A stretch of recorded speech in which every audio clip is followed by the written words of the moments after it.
हमारा जो चैप्टर है आज ये भारत रत्न भूपेंद्र हजारिका। कौन है भूपेंद्र हजारिका? एक ऐसे शख्स हैं जिन्होंने लोक संगीत को जन जन तक यानी हर एक व्यक्ति के पास में पहुंचाया था। भूपेंद्र हजारिका नाम है इनका, ठीक है। तो इन्हीं के बारे में आज हम पूरे जो चैप्टर है इसी पर आधारित है। इनका जन्म है 8 सितंबर 1926, जो कि जब मैंने चैप्टर पढ़ाया था आपको कहा था कि बुक के ऊपर लिख लिया तो बता रखा है ना। जन्म है इनका 8 सितंबर 1926 में और इनकी मृत्यु हुई थी 5 नवंबर 2011, ठीक है। चलिए अब आगे बढ़ते हैं हम। भारत के लोक संगीत को जन जन तक पहुंचाने वाले भूपेंद्र हजारिका का जन्म, शिक्षा और कृतित्व पर इस लेख में प्रकाश डाला गया है। भारत सरकार ने उनकी उपलब्धियों का सम्मान करते हुए उन्हें भारत रत्न सम्मान से भी पुरस्कृत किया है। विलक्षण का मतलब क्या होता है? विलक्षण बताइए।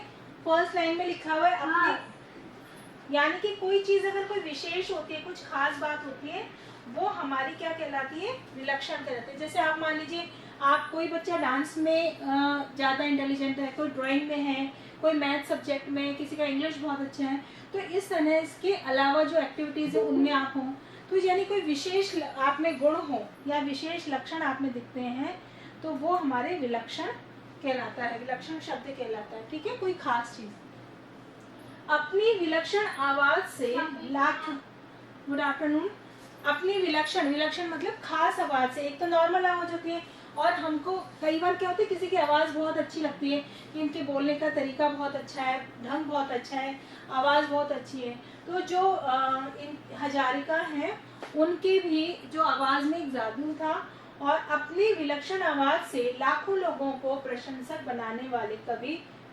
संगीतकार, देखो प्रशंसक कौन होता है? प्रशंसा करने वाले, जो प्रशंसा करते हैं हमारी, है ना, तारीफ करने वाले। और तारीफ हमारी कब होती है? जो कोई अच्छा काम करते हैं ना। अगर आपने कोई बहुत अच्छा काम किया तो लोग, आपके घर वाले भी, घर के बाहर वाले, आस पड़ोस के, परिवार के और फिर पूरी दुनिया हमारी तारीफ करती है अगर हमें कोई खास बात होती है।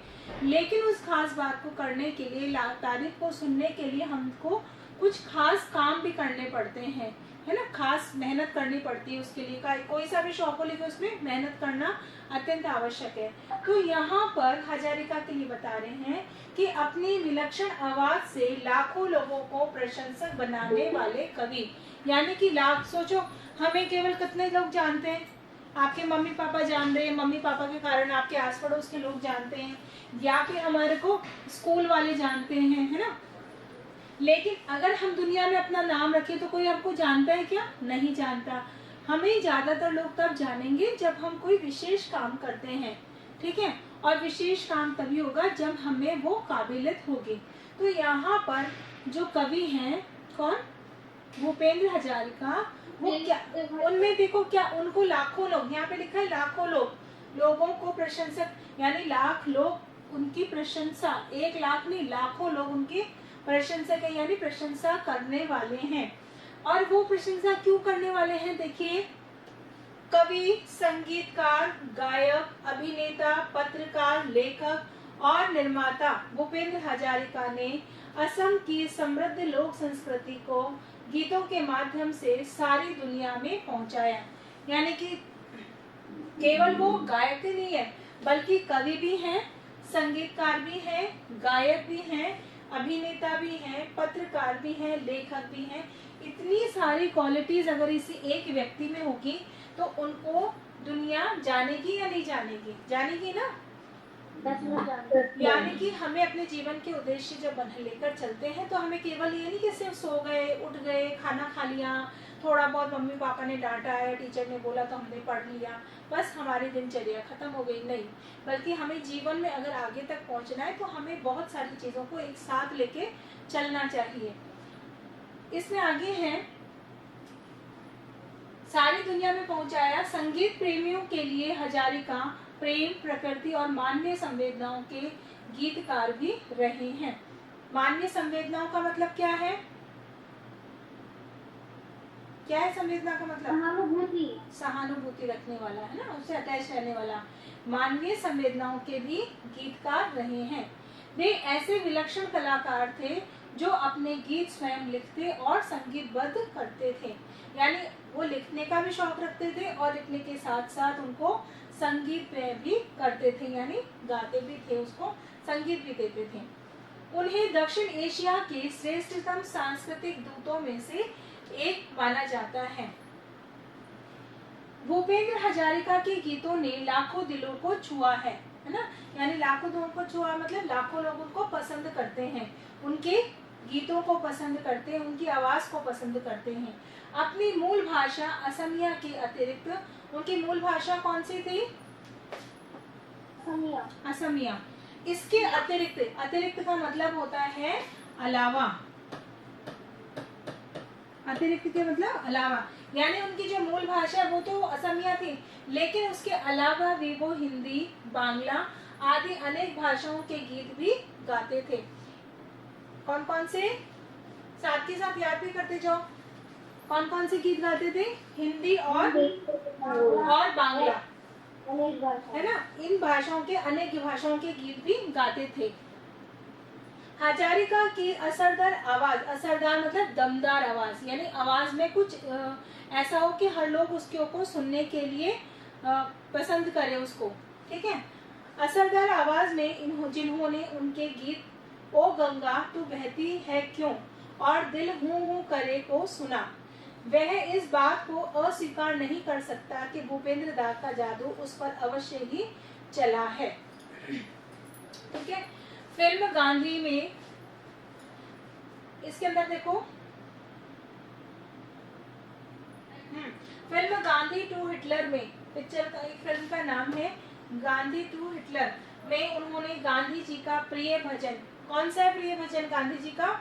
वैष्णव जन तो ते नहीं कहिए जे पीर पराई जाने रे, ये वाला जो उनका प्रिय भजन है, भारत सरकार ने उन्हें 1911 में पद्म भूषण और 2019 में भारत रत्न मरणोपरांत, समझा रही मैं भी, है ना। अब देखिए यहाँ पर उन्होंने ओ गंगा तू बहती क्यों है और दिल हूं हूं करे को सुना, वह इस बात को अस्वीकार नहीं करते कि भूपेंद्र दा का जादू उस पर अवश्य ही चला है। और फिल्म कौन सी?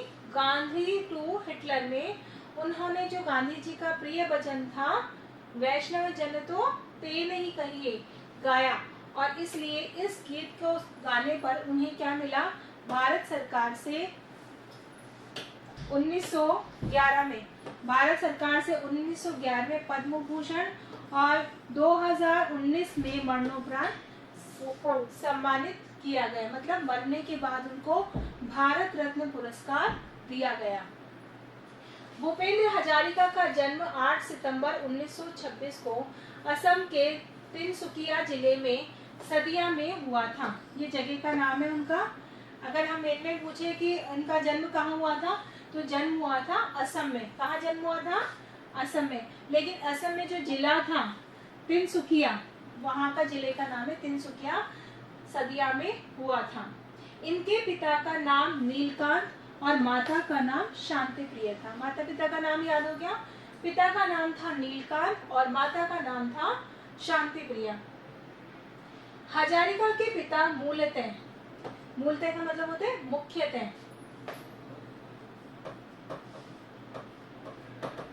मुख्यतः, असम के शिवसागर जिले के नासिरा शहर में रहते थे। ये शहर का नाम है नासिरा, शहर का नाम है। अपने भाई बहनों में सबसे बड़े भूपेंद्र को संगीत के प्रति लगाव अपनी माता के द्वारा गाई जाने वाली लोरियों और असम में गाए जाने वाले पारंपरिक गीतों से के कारण हुआ। यानी बचपन में जब वो छोटे थे तो उनकी माता असम में लोरियां गा करके उनको सुनाती थी और उनसे वो काफी प्रभावित भी हुए। पारंपरिक असमिया संगीत की शिक्षा इन्हें जन्म के साथ घुट्टी में ही मिल गई थी। यानी असम जो संगीत था उसकी जो शिक्षा है उन्हें जन्म के घुट्टी, समझते हो, जब पहली बार किसी को कोई चीज छोटे बच्चे को पिलाते हैं ना, उसको भुट्टी बोलते हैं। भूपेंद्र ने अपना पहला गीत, फोटो देख ली सबने, ये है भूपेंद्र हजारिका, दिख रही है सबको अच्छे से? अपना पहला गीत बचपन से ही 10 वर्ष की उम्र में लिखा, यानी गाया नहीं, आजकल तो हर कोई गाने लग गया है, लेकिन उन्होंने 10 साल के जब थे, आप लोग कितने ईयर के हो गए?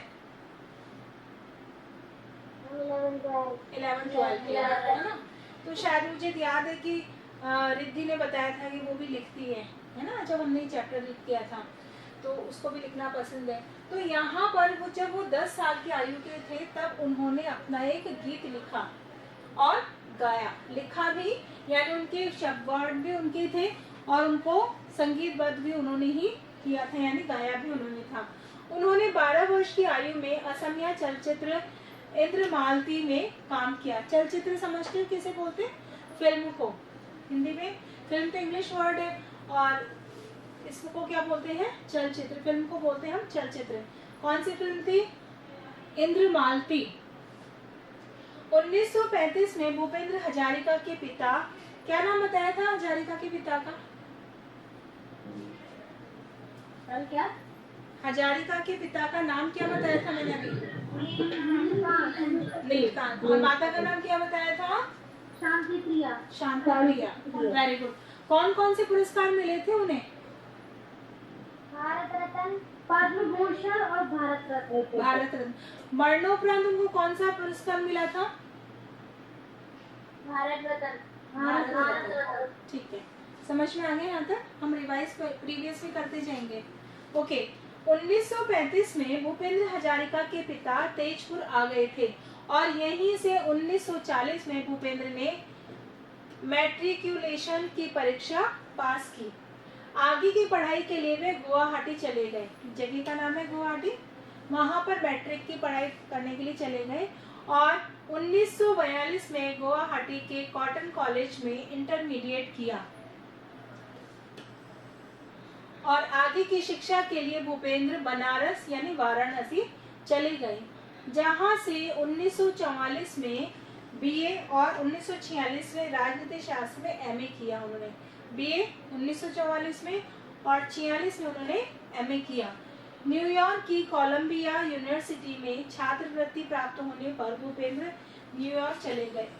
छात्रवृत्ति मैंने पहले भी समझा रखा है, यानी आपकी पढ़ाई का पूरा खर्चा सरकार के द्वारा जब दिया जाता है वो छात्रवृत्ति कहलाती है ना। जो लोग पढ़ने में बहुत होते हैं, परसेंटेज हाई लेवल पे लेकर आते हैं, तो उनकी छात्रवृत्ति मतलब सरकार देती है, ठीक है। वे 1949 में न्यूयॉर्क आए और वर्ष 1952 में इन्होंने अपनी पीएचडी की पूरी शिक्षा कर ली थी और शिक्षा पूरी होने के पश्चात भूपेंद्र हजारिका विश्वविद्यालय में प्रधानाध्यापक हो गए थे और 1993 में इन्हें असम साहित्य सभा का अध्यक्ष भी चुन लिया गया। यानी कि आप जब आगे बढ़ते हो तभी होते हैं कि जब आप देखिए, अब आपन ने ये पूरा जो पैराग्राफ पढ़ा उन्होंने तो ये देखा कि उन्हें कहाँ कहाँ से कौन कौन सी पढ़ाई कंप्लीट करी। ऐसे नहीं कि अब मैंने दुकाना शुरू कर दिया, पढ़ाई करनी बंद कर दी। तो यानी कि हम आगे जो है बढ़ते जाएं तो हमें किसी एक चीज़ को छोड़ नहीं देना चाहिए। तेजपुर में शिक्षा ग्रहण करते समय भूपेंद्र ने एक कार्यक्रम में अपनी माताजी के द्वारा सिखाया गया असमी भाषा का परंपरागत शास्त्रीय असमिया भक्ति गीत गाया और जिसे श्रीमंत शंकर देव और श्री माधव देव ने रचा था। असमिया भाषा के प्रसिद्ध गीतकार श्री ज्योति प्रसाद अग्रवाल भी इस कार्यक्रम में उपस्थित थे और उन्होंने बालक के भूपेंद्र की प्रतिभा को पहचाना और तेजपुर में असमिया संस्कृति की मूर्धन्य हस्तियों में उसका संबंध बढ़ा दिया। मूर्धन्य का मतलब क्या होता है? मूर्धन्य यानी कि जब हम काउंटिंग, मतलब जो हम काउंट ऊपर से काउंट करें तो जो सबसे ऊपर है उसको मूर्धन्य मतलब बड़ी बड़ी हस्तियों में सबसे ऊंचे स्थान पर जो उनका संबंध बढ़ गया। यहीं से उनका संस्कृति और कला की ओर आकर्षण आरंभ हो गया। यानी किसी चीज के प्रति आकर्षित कैसे हो गए वो? संस्कृति और कला के। जब हम होते हैं ना कि जैसे मान लीजिए आप ड्राइंग में हैं, आपकी ड्राइंग बहुत अच्छी और एक बहुत सुंदर ड्राइंग बनाई, आपको सबने अप्रिशिएट किया, आपके घर वालों ने किया, आपके टीचर्स ने किया, तो आप में एक मोटिवेट हो जाते हो। आप सोचते हैं कि अरे वाह, इतना मुझे इतना मोटिवेशन मिला तो हम और अच्छी बनाएंगे, फिर और मिला और मिलेंगे। तो जिस फील्ड में हम जाना चाहते हैं उसमें अगर हमको मोटिवेशन मिलता रहता है तो हम जीवन में सक्सेस होते चले जाते हैं। तो यहाँ पर भी इसे ऐसा ही कुछ इनके साथ में हुआ और इनका रुझान इस तरफ बढ़ता गया और इस तरफ आकर्षित होकर इन्होंने और इसी की तरफ दिशा में कार्य करना आरंभ कर दिया। भूपेंद्र हजारिका बहुमुखी प्रतिभा से संपन्न कलाकार। अब बहुमुखी का क्या मतलब होता है बेटा? एक ही व्यक्ति में जब बहुत सारी चीजें या काबिलियत होती है ना, खासियत होती है, वो बहुमुखी होती है। किसी एक ही नहीं, जैसे आप डांस में बहुत अच्छे हो लेकिन ड्राइंग अच्छी नहीं है, हमारी पढ़ने में अच्छी नहीं है, हमारी राइटिंग अच्छी नहीं है, हमारी मैथ्स अच्छी नहीं है, तो ऐसा नहीं। बहुमुखी का मतलब होता है चारों तरफ हर प्रतिस्पर्धा में आप आगे रहते हो, वो हमारा बहुमुखी कहलाता है। तो भूपेंद्र हजारिका बहुमुखी प्रतिभा संपन्न कलाकार थे। इन्होंने होश संभालते ही गीत संगीत का को सामाजिक परिवर्तन का एक माध्यम बना लिया था। सामाजिक परिवर्तन का मतलब होता है समाज में करने वाले परिवर्तन। परिवर्तन मतलब चेंजेस, मतलब बदलाव, ठीक है। तो इन्होंने होश संभालते ही गीत संगीत को, मतलब उन्होंने सोचा कि अगर इस देश में कुछ परिवर्तन लाना है तो हम अपने गीतों के माध्यम से कुछ परिवर्तन ला सकते हैं। लगातार 7 वर्षों तक भारतीय संगीत जगत में इन्होंने योगदान भी दिया है, मतलब इनका उसके अंदर योगदान रहा है, सहयोग रहा है। योगदान मतलब सहयोग रहा है। अमेरिका में रहने के दौरान इनकी भेंट का मतलब क्या होता है? भेंट मतलब मिलना। प्रसिद्ध अश्वमेध गायक पॉल रॉबिन्सन से हुई थी। ये एक व्यक्ति का नाम है, क्या नाम है? अश्वमेध गायक पॉल रॉबिन्सन। इन्होंने रॉबिन्सन के गीत और ओल्ड मैन रिवर को हिंदी में गाया। जो इनका सॉन्ग था, इंग्लिश सॉन्ग था, उसको इसने हिंदी में गाया और आगे चलकर यही गीत ओ गंगा बहती होत बहुती होत वामपंथियों की कई पीढ़ियों का गीत राष्ट्रगीत बन गया और एक अखबार के साक्षात्कार में हजारिका ने अपनी गायकी का श्रेय आदिवासी संगीत को दिया। इसमें एक क्वेश्चन भी बनकर आ रहा है आपको। साक्षात्कार का मतलब समझते हो? साक्षात्कार का मतलब साक्षात्कार, इंटरव्यू है ना। जब हम आपसे आपके बारे में जानकारी ली जाती है वो इंटरव्यू कहलाता है। अखबार को जब उन्होंने अपना साक्षात्कार दिया, इसमें हजारिका ने अपनी गायकी का, जब उनसे पूछा गया कि भाई आप अपनी गायकी का श्रेय किसको देना चाहते हो, ठीक है, तब उन्होंने क्या किया? गायकी का श्रेय किसको दिया? आदिवासी संगीत को, ठीक है। भारतीय सेना के, देखो इसमें एक क्वेश्चन था, आपका एक क्वेश्चन बन के आया था, इसमें कंफ्यूजन भी था। अपनी माँ को दिया, माँ से उन्होंने सीखा था, लेकिन जब साक्षात्कार में उन्होंने दिया तो उसमें इसका श्रेय किसको दिया था? आदिवासी संगीत को दिया था। आदिवासी संगीत। हाँ। भारतीय सिनेमा के सबसे बड़े पुरस्कार दादा साहब फाल्के पुरस्कार, जो फिल्म इंडस्ट्री में सबसे बड़ा पुरस्कार माना जाता है वो माना जाता है दादा साहब फाल्के पुरस्कार। तो ये पुरस्कार विजेता भूपेंद्र हजारिका ने कहा कि लोक संगीत सुनते हुए बड़ा हुआ हूँ और इसी जादू ने गायकी के प्रति रुझान पैदा किया है ना। मतलब उसका जो ध्यान था उस तरफ गया। देखिए, जब बच्चा, जो छोटा बच्चा होता है, जिस माहौल में रहता है ना, उसके शौक वैसे होने लग जाते हैं। आपके परिवार में जैसा आप माहौल देखोगे, आपके आस पड़ोस का माहौल देखोगे, अपने परिवार का माहौल देखोगे, तो वैसा ही जीवन में आप आगे करना चाहोगे, वही आपकी चॉइस हो जाएगी, पसंद हो जाएगी। हम किसी को देख करके इंस्पायर हो जाते हैं कि नहीं मुझे वैसा बनना है ना, एक आइडियल बन जाता है कोई हमारे लिए। मान लीजिए आपकी कोई टीचर है कि नहीं, ये टीचर मुझे ऐसे लगता है मुझे भी ऐसे करना है, मेरे फादर मेरे लिए आइडल के नहीं, मेरी मम्मी मेरे लिए आइडल है। तो इस तरह से आपके परिवार का जो माहौल रहता है, आपके आसपास का, आप जिस माहौल में रहते हो, वो ही हमारे जीवन में काफ़ी, जीवन में आप कहाँ पहुँच जाओगे, क्या करोगे, वो उस पर आधारित रहता है। मुझे गायन कला माँ से मिली, मतलब गाने की कला तो किससे मिली उनको? माँ से मिली, जो मेरे लिए लोरियां गाती थी। हमने पहले पढ़ा था कि असमी भाषा में वो लोरिया गाती थी, इसीलिए उसको थोड़ा सा लगाव जो हजारिका को था वो गाने के प्रति बढ़ता गया। हजारिका ने अपनी पहली फिल्म एरा बतर सुर का निर्देशन 1956 में किया। भूपेंद्र हजारिका को देश के अग्रणी फिल्म निर्माताओं में स्थान दिया गया। इतना लेट कौन है भाई? इतना लेट आते हैं क्या बेटा क्लास में? ओवर होने वाली क्लास। हाँ, आगे देखिए। संपूर्ण भारत और विश्व सिनेमा के मानचित्र पर असमिया सिनेमा का स्थान दिलाने में उनका विशेष योगदान रहा है।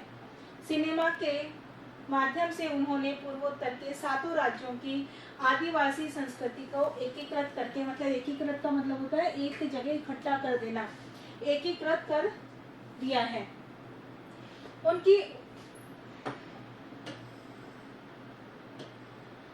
उनकी उल्लेखनीय लोकप्रियता उन्हें 1967 से 1970 तक एक स्वतंत्र सदस्य के रूप में विधानसभा तक लेकर पहुंच गई। मतलब वो राजनीति में अपने इन सब कामों के साथ साथ वो किस में भी उतर गए? राजनीति में भी उतर गए। भूपेंद्र ने असम में गुवाहाटी में राज्य स्वामित्व वाला जो फिल्म स्टूडियो था वो शुरू किया और अपनी तरह का वह पहला स्टूडियो था, मतलब वो खास था। एक गायक के रूप में भूपेंद्र हजारिका को अपनी मध्यम आवाज और शब्दों के शुद्ध उच्चारण के लिए जाना जाता है और गीत के रूप में इन्हें कलात्मक गीतों के लिए भी जाना जाता है, जिनमें अनेक दृष्टांत दिए गए हैं। दृष्टांत का मतलब क्या होता है? दृष्टांत। हाँ, क्या बोल रहे हो? उदाहरण है ना, एग्जाम्पल जो दे देते हैं ना वो दृष्टांत दिए गए हैं। अनेक गीतों में सामाजिक और राजनीतिक टीका भी दिखाई देती है। संगीतकार के रूप में इन्होंने लोक संगीत को बहुत प्रयोग किया है और बांग्लादेश में हुए एक जनमत संग्रह में इनका गीत मानुष मानुषे जोना वहां के राष्ट्रगान के बाद दूसरा सबसे अधिक पसंद किया जाने वाला गीत चुना गया था और इसमें इनकी पहली लोकप्रियता का पता चलता है। लोकप्रियता का मतलब कि कितने लोग इनको पसंद करते थे। ठीक है। अस्वस्थता का अनुभव करने पर भूपेंद्र हजारिका को मुंबई के कोकिलाबेन अस्पताल में भर्ती किया गया। जब उनको थोड़ा सा लगा कि वो अस्वस्थ हैं तो उनको हॉस्पिटल में एडमिट किया गया और वह दिन 30 जून 1911 का था और 5 नवंबर को उनका निधन हो गया था। ब्रह्मपुत्र नदी के तट पर 9 नवंबर 2011 को उनका अंतिम संस्कार किया गया। कहा जाता है कि उनके अंतिम संस्कार के समय लगभग 5 लाख लोगों का जन सैलाब उमड़ पड़ा था। सोचो कि अगर यानी उनकी मृत्यु के टाइम इतने लोग वहां पर इकट्ठे हुए तो इनको लोग कितने लोग, लाखों लोग जानते थे और जिसमें से 5 लाख लोग यहाँ पर उपस्थित हुए। सोचिए किसी व्यक्ति के लिए 5 लाख व्यक्ति उपस्थित होना कि वो कितने व्यक्ति कैसे रहे होंगे। और आज भी उनकी याद आने पर रुदाली फिल्म का गीत दिल हूं करे घबराए गूंजता हुआ सुनाई देता है। ये तो सुना हुआ गाना होगा ना रुदाली फिल्म का, दिल हूं करे, तो वो भी उनके द्वारा उनका ही गीत था। ठीक है, चैप्टर कंप्लीट हो गया है। आपके शब्दार्थ यहाँ दे रखे हैं, बता रखा है, आपको कर रखा है, अपनी चैप्टर तो कंप्लीट हो रखा है, क्वेश्चन आंसर कर रखे हैं आपके इसके। चलिए ठीक है, नेक्स्ट कल हम दूसरा नेक्स्ट चैप्टर करते हैं। Okay, bye bye.